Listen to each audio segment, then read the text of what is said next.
Buenas tardes, ¿cómo están? Bienvenidos a Puntos de Vista en esta jornada de lunes ultra calurosa. Fer, ¿cómo estás? Sí, señor, ¿cómo te va, Diego? Muy bien, muy bien. Hay un aviso especial de meteorología alertando sobre el calor.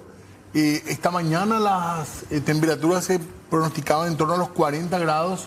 Ahora incluso se habla que el jueves podríamos tener 41 grados de temperatura. ¿De temperatura? Sí. O sea, ponerle 2, 3 más. Eso te iba a decir, ¿la térmica cómo estará? Asimismo, hubo aviso también el día de hoy, pero sobre todo esto, el aviso que hacen especialmente por una ola de calor que va a tener toda la semana temperaturas muy cercanas a los 40 y en algunos casos sobrepasando los 40 grados. Así que a prepararse. Mucha fuerza a la gente que se mueve por la calle haciendo ventas de cualquier tipo, movilizándose para, no sé, traer, llevar documentos, hacer firmar cualquier tipo de papeles.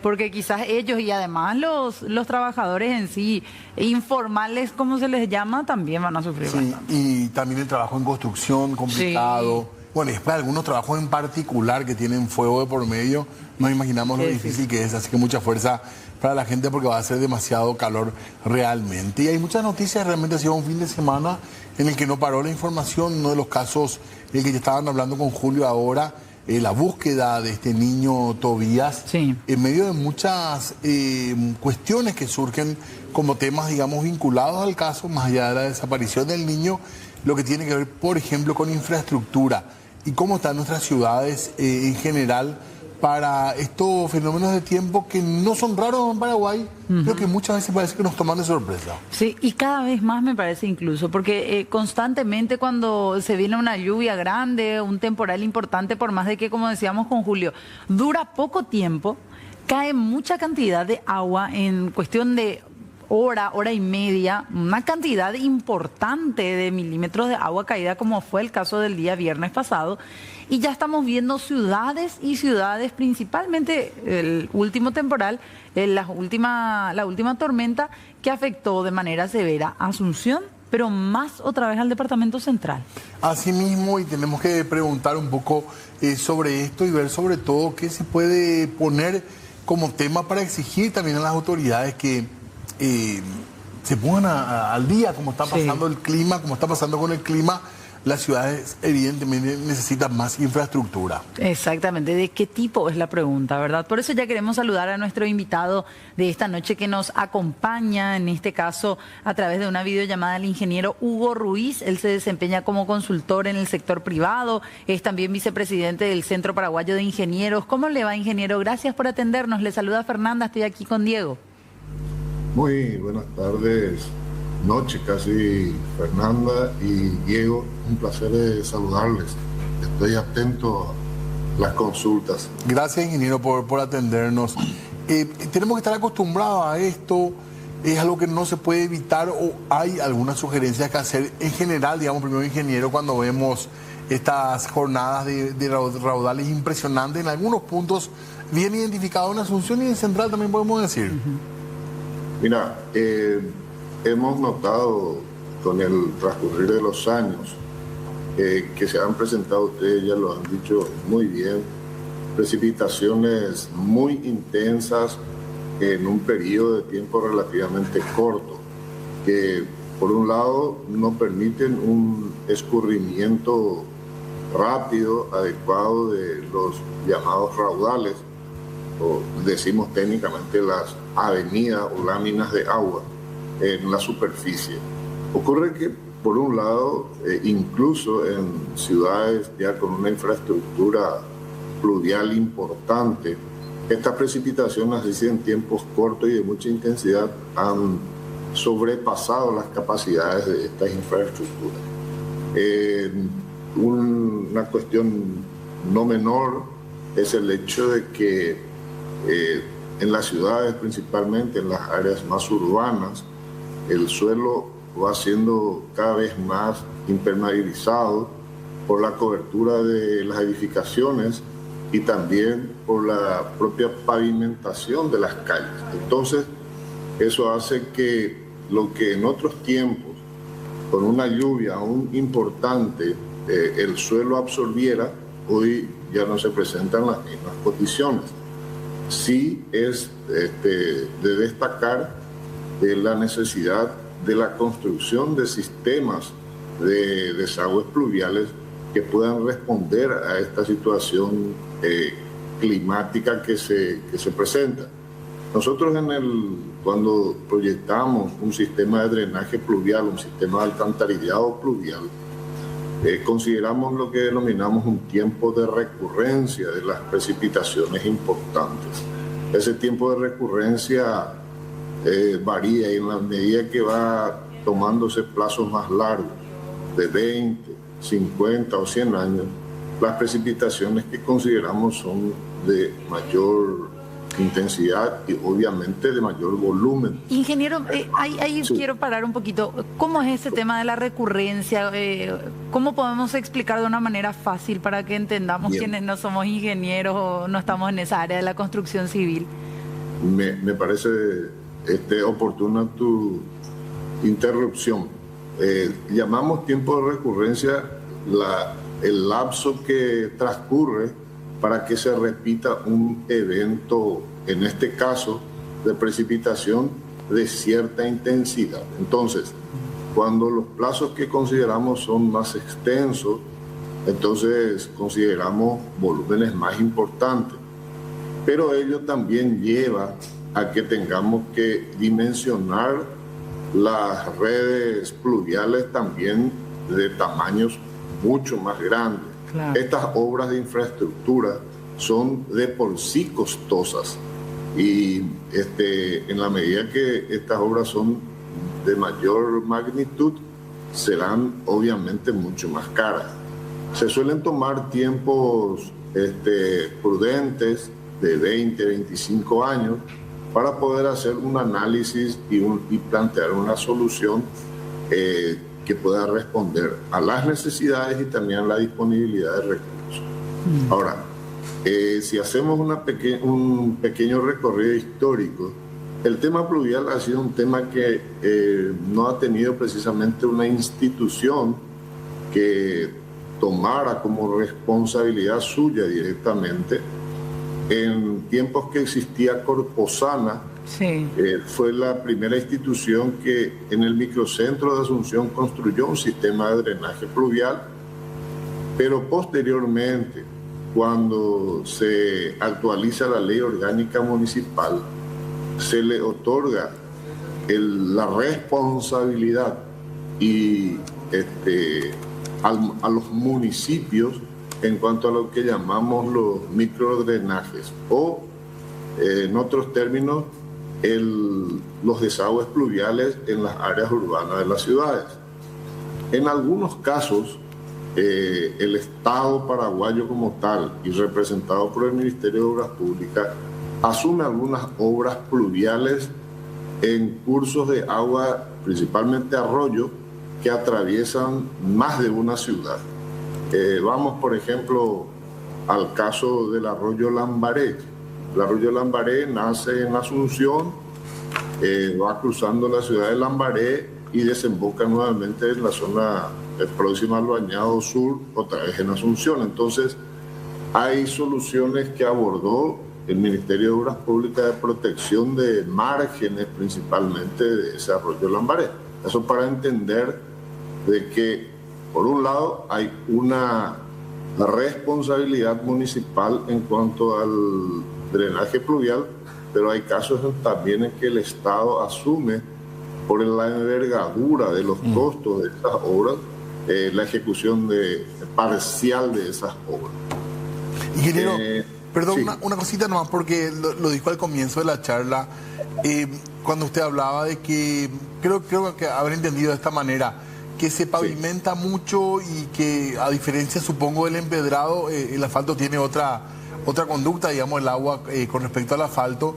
Entonces se genera, digamos, se junta más agua en algunos lugares. Estas obras, digamos, de crecimiento, ya sea urbano, de asfaltado, deberían venir acompañadas entonces de mayor inversión en el desagüe. Totalmente, Diego. Es decir, debiera ser una obra previa a la pavimentación. Nosotros hablamos a veces de pavimentación, solamente interpretamos que se trata de asfalto. Sin embargo, llamamos pavimentación el empedrado, el adoquinado, los pavimentos que se hacen con hormigón armado. Eso sí que son absolutamente impermeables. Sí. Entonces, lo que ocurre es que en la medida que no solamente el pavimento, sino vamos construyendo edificaciones, techamos, entonces también esos son factores que reducen la posibilidad de absorción natural del suelo. Hay ciudades que para recuperar, digamos, áreas importantes de absorción de estas lluvias, principalmente, o de los raudales, entonces han parquizado importantes zonas de las ciudades. Eso en el afán justamente de reducir ese caudal del drenaje superficial. Entonces, y se construyen, al construir las instalaciones de redes pluviales, lo que suelen ver habitualmente en las esquinas, las bocas de tormenta le llamamos, por un lado, que son las que absorben el agua de los raudales.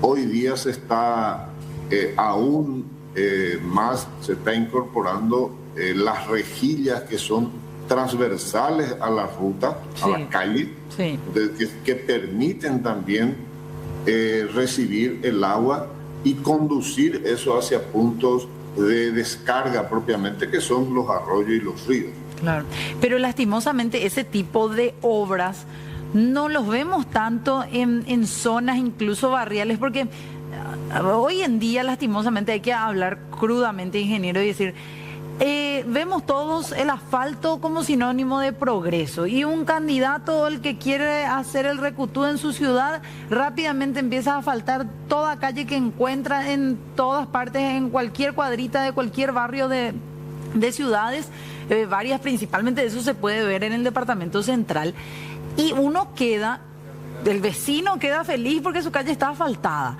y porque eso ya lo vemos como un símbolo de progreso y de crecimiento económico incluso para la zona, pero no se habla de esa planificación, lastimosamente, de ese tipo de opciones.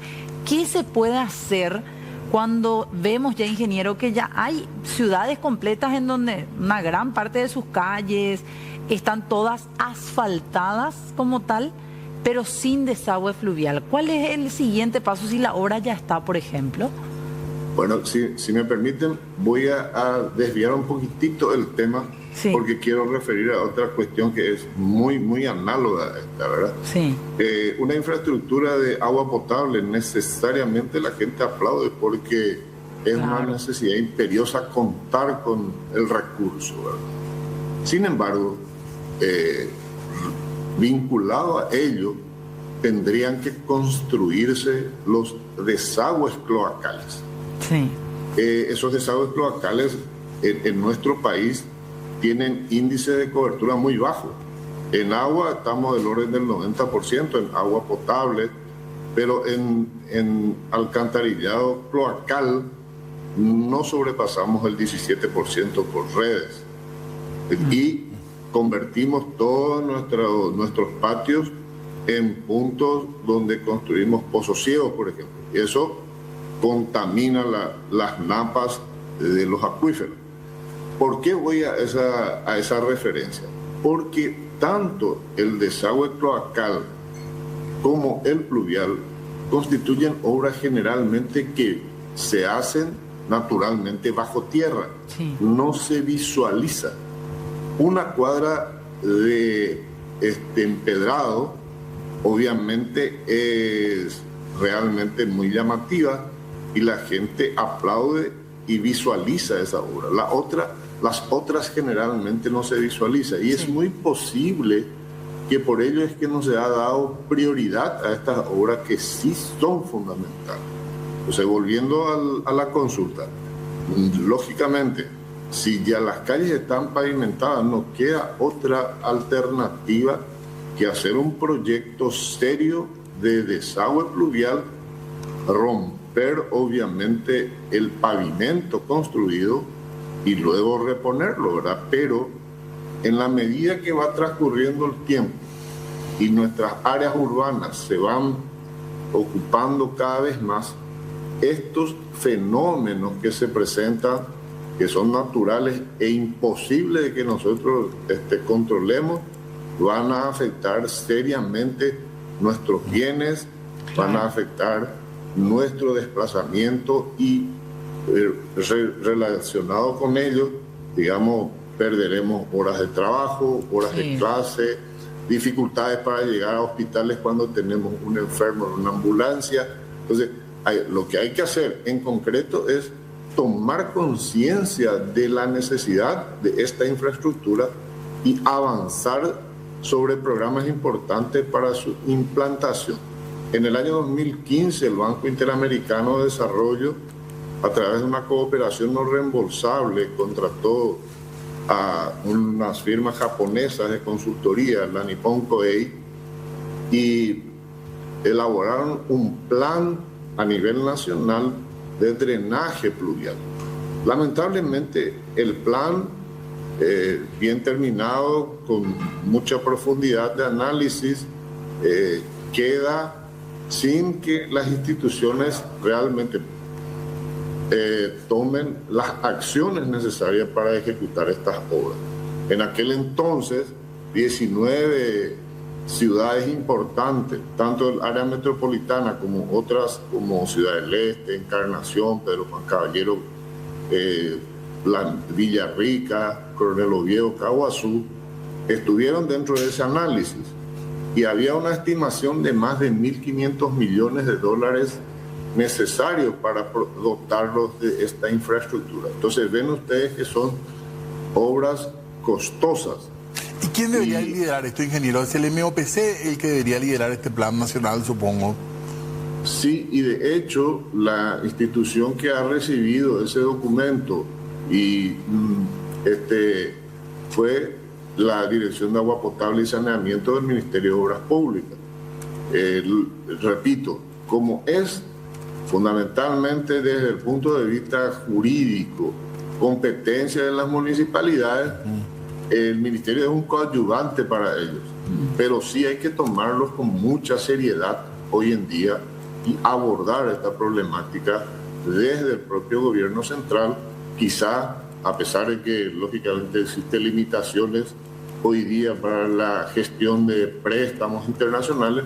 Sin embargo, únicamente por esa vía, entiendo, si no a través de algún fondo especial que se genere, podrá avanzarse en esa solución. ¿Y habría que cambiar la ley, ingeniero, o cambiar las leyes para que el MOPC pueda tener mayor incidencia o conspiraría contra los municipios? No, por lo siguiente, eso sería realmente un retroceso. En cualquier ciudad importante de Latinoamérica y otros países del mundo, este ámbito es de competencia exclusiva de los municipios. Lo que pasa es que tenemos nosotros nuestros municipios realmente con déficit importante en cuanto a planificación se refiere. El tema planificación tiene que abordarse también con mucha más intensidad. La anterior Secretaría Técnica de Planificación ha iniciado todo un trabajo de abordaje con las gobernaciones y municipalidades del país para ir generando los planes de desarrollo municipal. Lo que pasa es que hay que dar continuidad. Fíjense que hoy estamos nuevamente a las puertas de unas elecciones municipales. Estoy absolutamente seguro, porque hemos comprobado eso históricamente, proyectos que empieza una gestión determinada, la siguiente no la toma como suya, entonces o se queda por el camino o se ralentiza la ejecución de esos proyectos. O sea, acá en cada ámbito habrá que trazarse políticas de Estado y trabajar en ese sentido. Y el Ministerio de Obras Públicas es una institución que tiene capacidades para poder abordar en forma muy seria hay que darle las herramientas correspondientes, y cuando digo herramientas, recursos económicos, para que pueda afrontar estos planes conjuntamente con los municipios. Realmente, y esto resulta al fin y al cabo preocupante, porque cuando hablamos así pareciera que hablamos simplemente de una obra más que va a beneficiar o no, o ralentizar, como usted decía, ingeniero, la vida de las personas que están a los alrededores. Pero no solamente eso, estamos viendo hoy día, y ya las consecuencias las conocemos todos, que cuando hay o una obra que se enlentece más de lo debido, o cuando hay una obra que nunca se hace con el desagüe fluvial, con los desagües cloacales que son necesarios, las calles terminan reventando en días de lluvia y se cobran hasta víctimas fatales. Ya lo hemos visto en Luque, ya lo hemos visto en La Marea, ahora en San Lorenzo, ¿verdad? El agua, que realmente es un bien muy necesario, sin embargo, si no se la toma en consideración, realmente tiene consecuencias muy duras en las infraestructuras. Obras viales muy bien hechas, justamente han tenido problemas de colapso porque sus sistemas de drenaje o fueron interceptados, fueron interrumpidos, fueron desviados y después impactan sobre la obra ya construida. Y acá viene otra cuestión que no es menos importante, es también responsabilidad municipal la recolección y disposición, inclusive tratamiento de las basuras. Sí, las basuras domiciliarias son realmente uno de los factores, pero fundamentalísimos, para que en aquellos lugares donde existen sistemas de desagües pluviales, los mismos sean totalmente cubiertos por basuras cuando no se hace la recolección en tiempo y forma.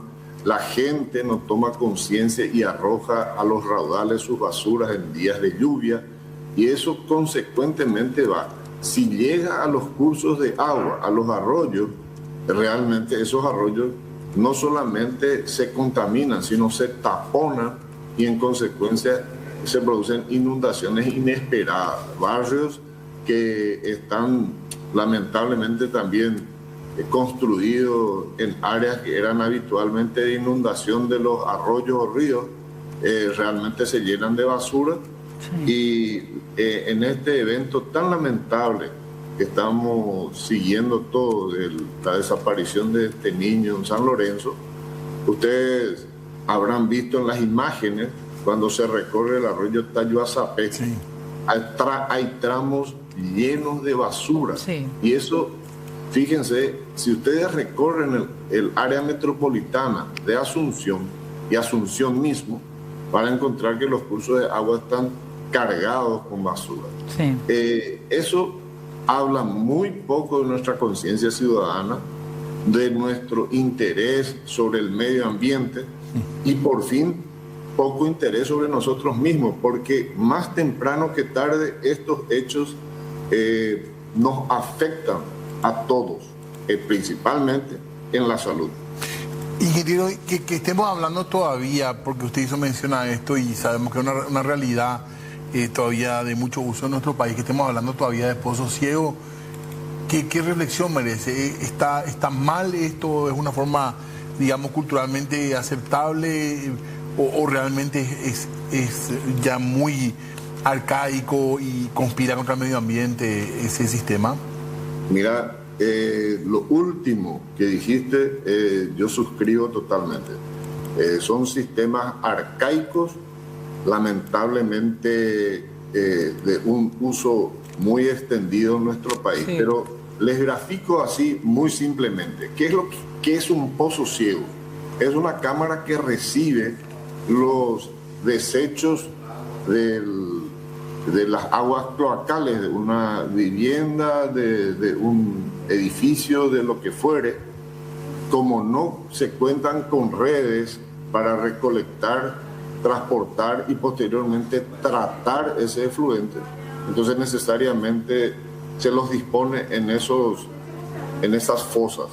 Pero ella no es que desaparece o se evapora por sí, sino hay una extracción de ese líquido cloacal para ir a lanzar a un curso de agua, eso va permeando en el suelo y finalmente va y termina en los acuíferos, que son las venas que transportan el agua, que más adelante en los sitios donde no hay captación de agua para potabilizar de río o arroyos, se captan a través de pozos profundos, y esos pozos profundos son los que reciben esa contaminación que proviene de las aguas negras. Por eso en el área metropolitana de Asunción, donde tenemos muchísimos proveedores privados que llamamos aguateros, que toman el agua de los acuíferos, esas aguas se han identificado plenamente que contienen, por ejemplo, lo menos dañino tal vez son los coliformes fecales, porque eso se desinfecta el agua con cloro y se resuelve el problema. Sin embargo, hay zonas donde se han identificado ya presencia de derivados de petróleo, aceites, combustibles, etcétera, que están contaminando nuestro acuífero Patiño en el área metropolitana, que es el principal proveedor de agua para la gente, para los 2 millones de habitantes que vivimos acá, de los cuales una parte importante provee SAP desde el río Paraguay, pero la gran mayoría de los ocupantes, habitantes del área metropolitana, se proveen de pozos subterráneos. Entonces, esos pozos ciegos realmente ya debiéramos de ir eliminando, y eso vamos a conseguir cuando realmente contemos con redes de alcantarillado en todo el área metropolitana. Claro. Ingeniero, para ir cerrando nada más a modo de consulta, tengo entendido usted se desempeñó hasta hace unos años como director de agua potable y saneamiento del MOPC, ¿verdad? Así es. Y viendo un poco y en base a su experiencia, ingeniero, ¿qué es lo que hace falta a nivel MOPC? Como decía Diego hace un momento, ¿hace falta una mayor inversión? ¿Cuál es más o menos la cantidad de dinero que se suele invertir en lo que tiene que ver con saneamiento, agua potable, alcantarillados? ¿Pasa también por una cuestión de dinero al fondo o no?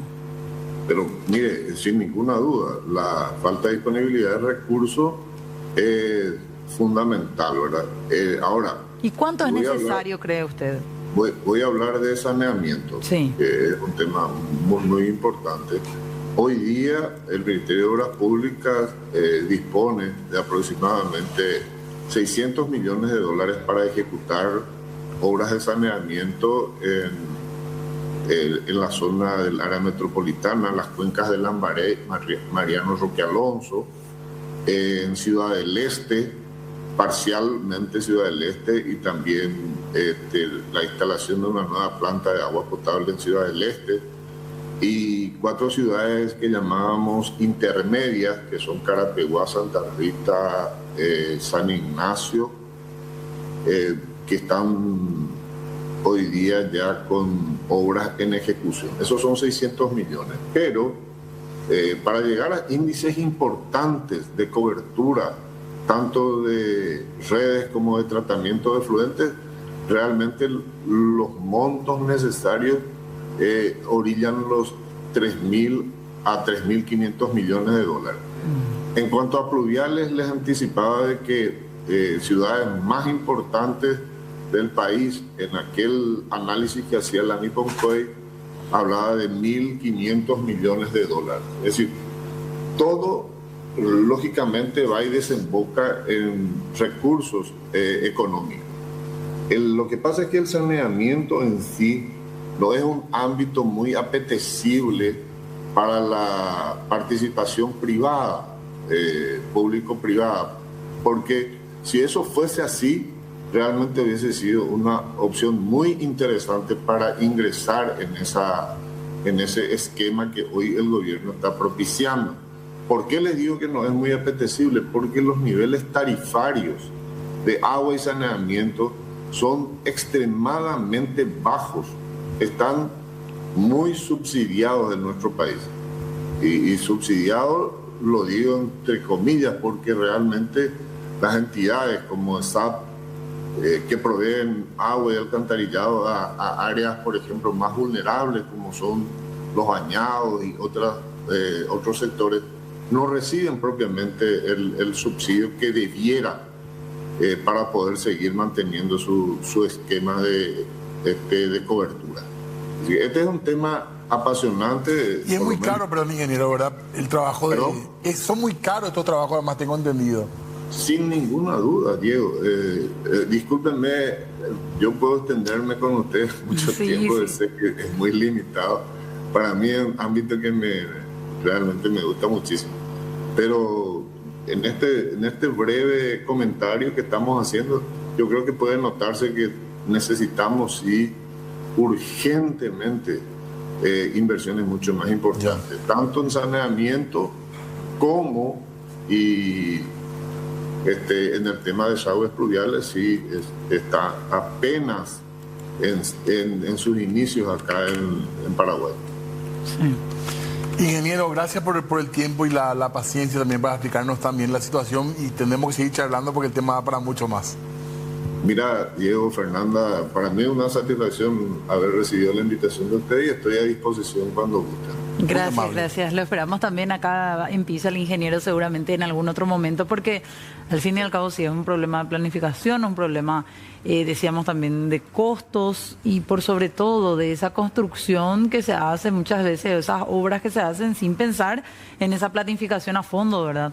Y no nos olvidemos, Fer, hemos tenido muertes gravísimas, situaciones que se dieron por esta situación, y a veces las autoridades municipales no entienden incluso la responsabilidad penal que tienen en estos casos si no empiezan a ejecutar obras para que mejore esta cuestión. Y como es una obra que no se ve, como hasta decía que hay una tragedia, ahí recién nos acordamos todos. Nos acordamos. Así que bueno, interesantísimo el tema porque es un tema de momento también. Sí, señor. Y sumado a eso también hay que empezar a reclamar que las obras se den en tiempo y forma. Porque si bien es cierto, en el caso puntual de San Lorenzo, hoy en día el intendente dice, no, estaban avanzando conforme a lo estipulado.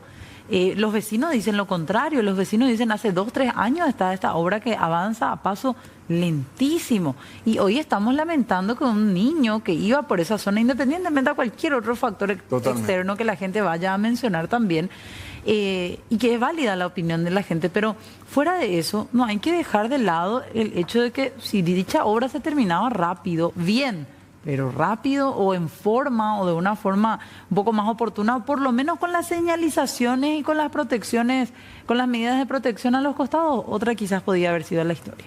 ¿Vamos a hacer una pausa? Sí, señor. Ya volvemos.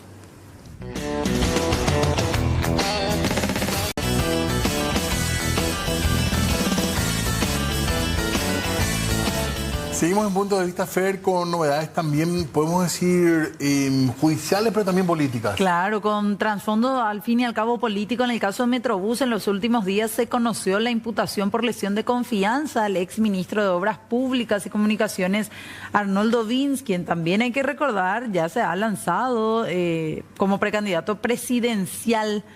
Hay que recordar que los fiscales Natalia Silva, Jamie Adle y Giovanni Grisetti fueron quienes lo imputaron en el marco del caso Metrobús por lesión de confianza y daño a obras construidas o medios técnicos de trabajo. Básicamente lo responsabilizan de haber ordenado que se destruya lo que se había construido. Sí.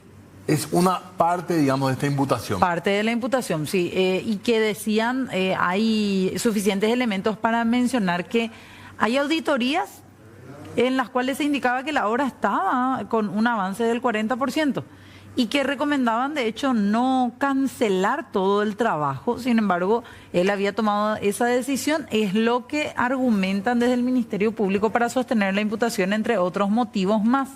Y solicitan incluso que en lugar de la prisión preventiva se apliquen medidas alternativas mientras continúa la investigación y se recaben pruebas adicionales para determinar las responsabilidades. Pero Vins, por su parte, ¿qué dice? Y que hay persecución política, que es un caso que se va a utilizar de esa manera, absolviendo a Jiménez Gaona y llevándole a él al banquillo de los acusados. Creo que se acuerdan, creo que fue por diciembre, algo así, del año pasado, que en un evento político había yo advertido que se venía la imputación, teníamos la información que se estaba gestando. Tal vez haya más en camino, no sabemos. Así funciona la fuerza del poder del dinero, del poder que quiere instrumentar la justicia para sus propios beneficios. Así que esto estaba en el presupuesto desde el primer día que asumí la precandidatura a la presidencia, enfrentando a los que creen que son dueños del poder, dueños de la voluntad de la gente y dueños de la justicia. Pero estamos demasiado tranquilos.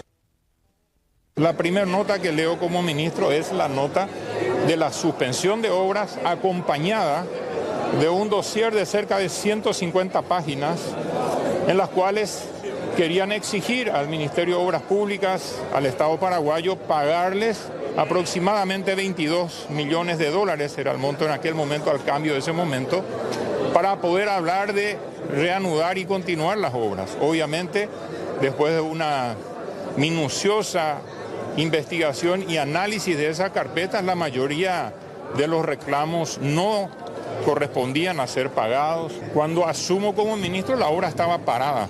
O sea, nadie puede decir que la obra estaba yendo bien. La obra fue licitada en 3 lotes. Lote 1 en el centro de Asunción, que ganó otro consorcio, al cual se le hizo el pago de anticipo y nunca se vio ni un metro de obra.